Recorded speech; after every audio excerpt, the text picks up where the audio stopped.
అసలు ఏం హక్కు ఉందని మా మీద చేయి చేసుకున్నామని వాళ్ళు అడిగితే అప్పుడు నీ పరివేమవుతుంది?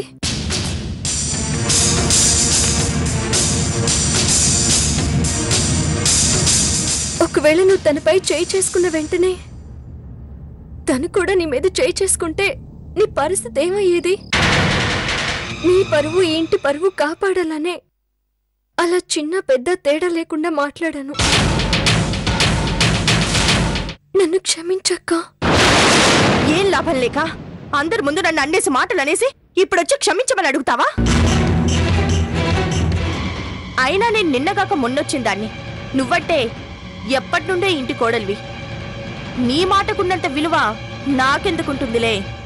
అది కదక్క. ఇంకేం చెప్పకలేక నిన్న నువ్వు అంతగా మాట్లాడుతున్నా ఎవరు ఎదురు చెప్పకుండా చూస్తూ నిలబడినప్పుడే నాకు అర్థమైంది ఈ ఇంట్లో నాకున్న విలువేంటో.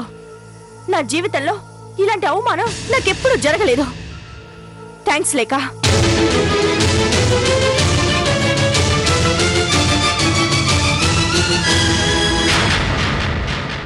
రేఖ,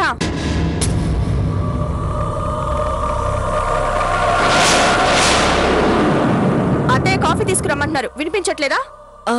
అలాగే అమ్మగారు.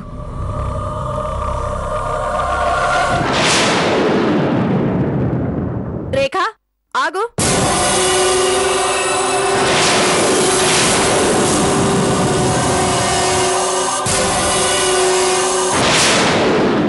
నీకు పెళ్ళయిందా? ఏం షాక్ ఇచ్చావే. నీ ప్రశ్నకి వీళ్ళ మొహాలు వాడిపోయాయి. అయిందండి. నీ మొగుడేం చేస్తుంటాడు?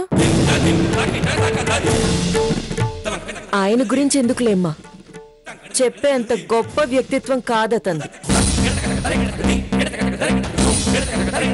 అంటే రెండో పెళ్లి చేసుకున్నాడా?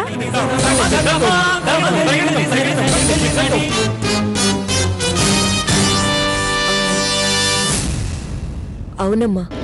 ఓ, అయితే నీ భర్త నీతోనే ఉంటున్నాడన్నమాట. లేదమ్మా, తను మొదటి భార్యతోనే ఉంటున్నాడు. నిన్ను రెండో పెళ్లి చేసుకుని మొదటి భార్యతోనే ఉంటున్నాడు?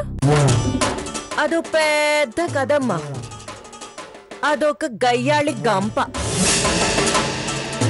మా ఆయనకి ఆయన్ని కన్నోళ్ళకి డబ్బంటే పిచ్చమ్మగారు. అందుకే నన్ను కాదని దాని దగ్గరకే వెళ్ళిపోయాడు. అది మామూలుది కాదమ్మగారు. డబ్బాస ఉందంటున్నావు కదా, ఆ డబ్బు కోసం అలాంటి వాళ్ళు ఏదైనా చేస్తారు, ఎంతకైనా దిగజారుతారు. లేక పొద్దుట్నుంచి ఈ బట్టలన్నీ ఉతికి ఉతికి ఒళ్ళు హోనమైపోయింది. కొంచెం మజ్జిగో లేక నిమ్మరసం తెచ్చి పెడతావా ప్లీజ్? లేక. అయ్యో, అదేంటక్క అలా అంటావు? అయినా నువ్వెందుకు ఈ పనులు చేస్తున్నావు? అసలే నువ్వు ఒట్టు మనిషి కూడా కాదు. కడుపుతో ఉన్న వాళ్ళు ఇలాంటి కష్టతరమైన పనులు చేయొచ్చా? మరి ఇంకెవరు చేస్తారు? లేక నేనే కదా చెయ్యాలి. నేను ఎతుకుతానక్క. వద్దమ్మా, ఎవరైనా చూస్తే బాగోదు.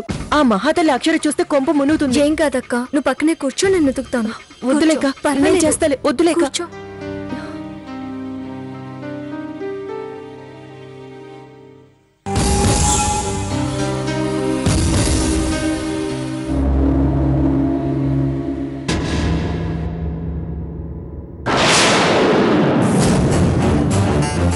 చా, ఈ లేకేంటి ఇలా ప్రవర్తిస్తుంది? పని మనిషిని పక్కన పెట్టి తను బట్టలు ఉతకడం ఏంటి?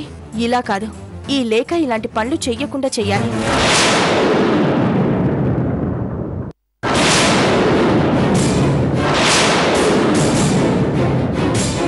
లేక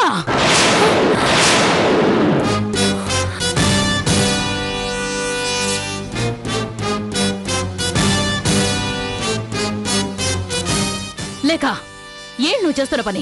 అది కాదత్తయ్య, పాపం రేఖ ఒక్కతే. చంపేస్తాను.